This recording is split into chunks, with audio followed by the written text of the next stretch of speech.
Protests began after the deadly arrest of George Floyd on Monday. Since then, the former Minneapolis police officer seen on video with his knee on Floyd's neck has been arrested and charged with murder. And tonight in the Electric City, peaceful protesters have gathered to take a stand against discrimination in the wake of George Floyd's death. That's where we find Lindsay Hyatt. She's live at the protests now to tell us more. Good evening, Lindsay. That's right, Keely. Well, I'm at the Central Avenue Bridge West, and the protest for George Floyd has been going on for about 30 minutes now, and it is still in full force. There are dozens of people lined up on both sides of the street. So along the side where the federal courthouse is, there's dozens of people, and even along the other side, there's cars passing, honking consistently. Community members have gathered together to protest what they believe is systemic discrimination against the Black community, and they have gathered with signs.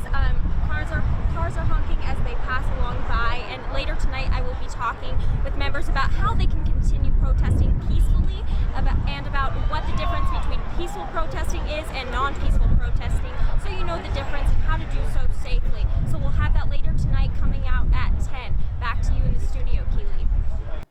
Thanks, Lindsay. And like she said, we'll have that full report tonight at 10. Moving now to our capital city, protesters gathered outside the Helena Capitol building to protest the police killing of George Floyd. Organizers estimate close to 100 protesters arrived on the sidewalks of the Capitol building. Many more drove by the scene honking their cars in support of the protests. Protesters held Black Lives Matter signs and held an 8-minute silent protest.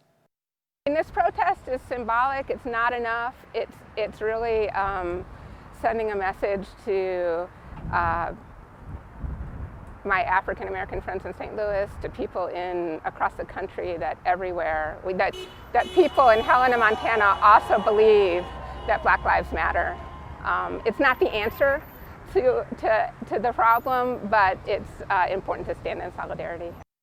And Chief of Helena Police said no warnings or arrests were made at the protests.